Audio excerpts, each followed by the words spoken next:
untuk di bagian transaction kita akan masuk lagi di sini. Kita akan di bagian sini, di bagian city, kategori dan boarding house itu sudah beres. Sekarang kita akan membuat sebuah resource untuk transaction gitu. Kita cek lagi di bagian transaction di sini, di tabel kita itu terdapat ada boarding house, ada relasi ya, relasi ke boarding house, relasi ke room ID, ada name, email, phone number, payment method, metode pembayarannya apa, status pembayarannya apa, tanggal dimulainya kapan, durasinya berapa lama, total pajak apakah ada gitu, dan transaksinya itu dilakukannya kapan kayak gitu. Nah, kita sekarang boleh untuk kembali lagi kepada codingan kita boleh ketikkan perintah php artisan mic filament resource min resource, ininya apa, ininya adalah transaction. Oke, seperti ini. Filament.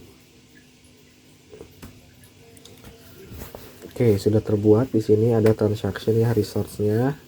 Nah, kita nanti kalau filament di sini nanti saya akan pergunakannya itu untuk sekedar menampilkan sebuah data aja, atau sekedar untuk mengedit sebuah data. Nanti kenapa untuk cuman buat ngedit atau menampilkan data aja, karena nanti untuk bagian fungsinya nanti kita akan tampilkan atau buat di dalam front end itu sendiri kayak gitu. Nah, sekarang boleh kita isi lagi di bagian skema.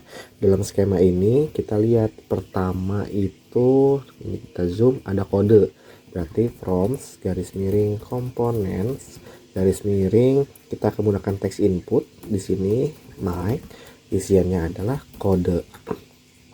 Oke, di sini kita kasih required. Oke, berarti kolom kode ini nanti wajib diisi kayak gitu. Nah, nanti di bawah sini ada namanya relasi ke bagian boarding house gitu. Berarti di sini from garis miring components garis miring, kita akan menggunakan select seperti dari kategori dan city juga yang sebelumnya itu menggunakan select. Nah, di sini akan select mic, baru isiannya itu adalah boarding underscore house. Oke, seperti ini. Nah, boarding underscore house underscore ID kayak gitu. Nah, di sini dia punya relation, kita tambahkan relasinya kemana? Relasinya adalah ke bagian boarding house, B-nya kecil hanya besar, boarding house, koma, lalu di sini kita kasih name seperti ini. Baru kita kasih lagi di sini required, berarti kolom untuk bagian ini wajib diisi. Untuk bagian boarding house pemilihan nanti dia wajib diisi. Untuk bagian transaksi, dia mau melakukan transaksi di hotel atau kos-kosan atau kontrakan yang mana kayak gitu. Nah, jika sudah, kita cek lagi. Di sini ada room ID. Room ID di sini tetap sama, kita copy paste aja. Oke, cuman di sini kita ganti berarti menjadi room underscore ID. Nah, ininya untuk relasinya berarti masuknya ke dalam sebuah room. Nah, oke, room ID-nya sudah. Terus kita cek lagi, ada namanya name. Oke, kalau name itu menggunakan text input. Ini bisa kita copy paste aja. Oke, di sini berarti bukan kode melainkan name. Terus di bawah sini kita kasih lagi untuk apa lagi nih, email masih tetap sama, kita ganti namanya email. Nah, setelah itu kita akan masukkan lagi phone number, masih menggunakan string, kita wajib menggunakan text input aja. Di sini berarti phone underscore number. Oke, terus masuk lagi. Di sini ada tentang payment method. Oke, untuk payment method sendiri di sini kita akan menggunakan select. Jadi bisa kita copy paste bagian sini saja. Oke, di sini kita ganti boarding house-nya menjadi sebuah payment underscore method. Oke, seperti ini. Nah, di sini kita kasih optionnya gitu. nanti untuk optionnya itu dia akan apakah membayar setengah atau DP gitu ya, atau dia full payment atau pelunasan kayak gitu. Makanya di sini kita isikan down underscore payment sama dengan jika statusnya adalah down payment. Oke, nah koma, lalu di sini kita kasih full underscore payment sama dengan apabila di sini setelah melakukan pembayaran full payment. Oke, seperti ini. Nah, ini yang kuning ini kita hapus dulu aja. Nah, seperti ini. Jadi nanti di option ini di payment method punya select dia apa mau melakukan pembayaran secara DP atau melakukan pembayaran secara penuh gitu. Oke, terus kita kasih di sini untuk ininya berarti ini nggak usah pakai koma, kita kasih required. Nah, di sini berarti komanya. Oke, terus ada apa lagi? Di sini ada payment status. Nah, kalau payment status juga sama. Di sini adalah kita copy paste aja dari sini, dari payment method. Nah, di sini kita pastekan, berarti ininya bukan payment method, melainkan payment underscore status. Oke, di sini berarti untuk kegunaannya itu dirubah menjadi statusnya itu apakah pending atau paid, menunggu kayak gitu. Pending atau paid. Oke, sudah. Terus apalagi kita di sini ada payment. Oke, payment method sudah, payment status sudah. Nah, sekarang tanggal untuk mulainya. Tanggal mulainya berarti kita akan buat start date di sini. Berarti payment. Payment itu berarti kapan nanti tanggal itu terbuat untuk pemesanan sebuah pembayaran status dari transaksi ini kayak gitu. Oke, di sini kita boleh menggunakan kalau misalkan insert dulu. Oke, di sini kita akan menggunakan from garis miring components garis miring. Di sini kita akan menggunakan sebuah namanya date picker.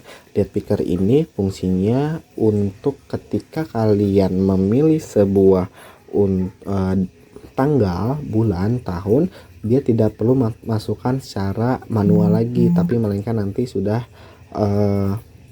dimunculkan secara garis besar itu pop up ya. Kalau kalian suka lihat itu suka ada pop up untuk bisa tampilannya seperti apa gitu, jadi kita tinggal klik aja, tidak perlu masukkan secara manual lagi. Makanya kita mempermudah si pengguna untuk menggunakan pakai fitur date picker di sini. Oke, date picker di sini isiannya apa adalah start date. Oke, kita kasih required, berarti kolom ini wajib diisi itu. Lalu di sini kita cek lagi, di sini ada tentang durasi. Nah, durasi di sini kita inputkan from garis miring komponen garis miring, di sini text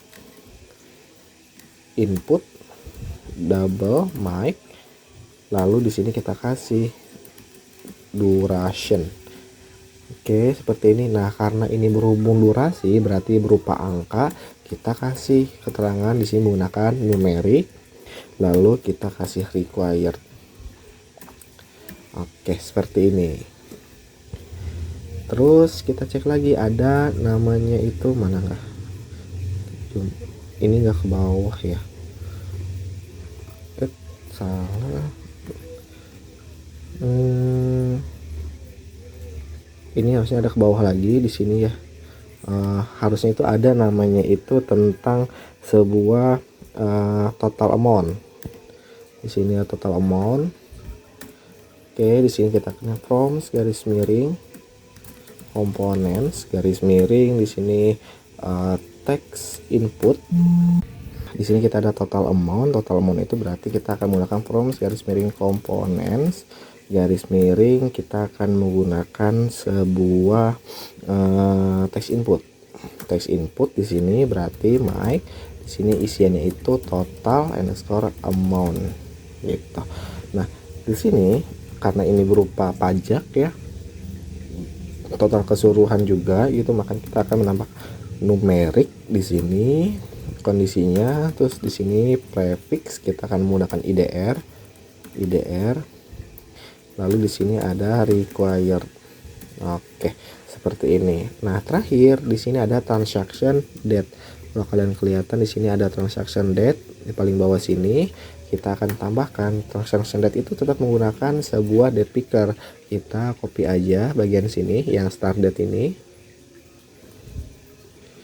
Nah, ini kita ganti menjadi sebuah transaction tipe transaction. Nah, seperti ini underscore date. Nah, seperti ini baru kita kasih required. Oke, seperti ini. Nah, nanti di bagian kolom, nanti kita akan isi di bagian kolom dan di bagian untuk actionnya kayak gitu. Coba kita akan save dulu, kita akan lihat progresnya. Kita akan refresh.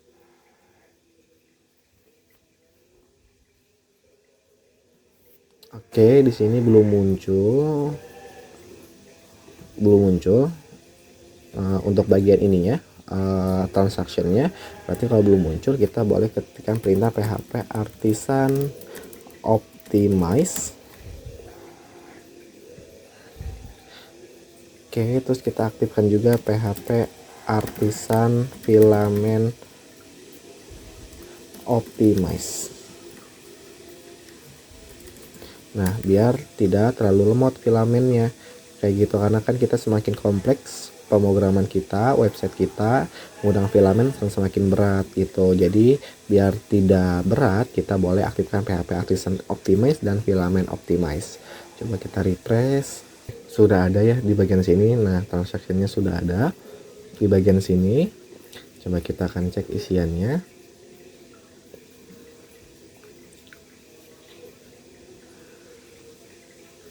Nah, seperti ini isiannya gitu kan. Ada kode, terus ada boarding house gitu kan, ada room juga, ada phone number, ada payment status, dia pending apa paid gitu kan. Nanti di sini dia sudah melunasi atau baru DP. Terus ada durasi berapa lama, ada tanggal, dan ada total, baru boleh di-create seperti itu.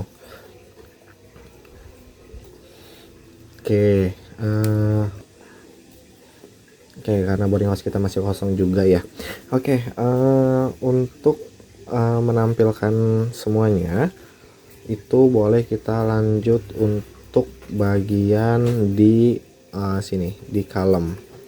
Oke, di column di sini kita boleh untuk menambahkan sebuah tables garis miring tables column garis miring text column, lalu isiannya itu menggunakan sebuah kode. Ini akan kita tampilkan. Oke, ini kita copy aja, terus di sini kita paste. Nanti kita akan menampilkan, kita lihat lagi di sini, kita akan menampilkan sebuah kode boarding house, room, terus name, payment method, dan payment status. Oke, di sini berarti kita akan tampilkan boarding house dot name. Nah, di sini juga kita akan menampilkan berarti room dot name seperti ini. Lalu kita akan menampilkan juga sebuah di sini berarti name atau nama tadi. Terus ada apa lagi? Name, kita akan payment. Ada payment. Di sini ada payment method, payment underscore method. Terus di sini ada payment underscore status yang kita akan tampilkan seperti itu. Nah, terus mungkin total dan transactionnya kita boleh masukkan di sini. Total oke, total amount. Nah, Di sini kita tampilkan juga itu adalah transaction score date. Nah, seperti ini gitu. Nah, nanti coba kita akan testing untuk bagian transaksinya apakah sudah berfungsi dengan baik atau belum gitu. Oke, kita akan mulai testingnya.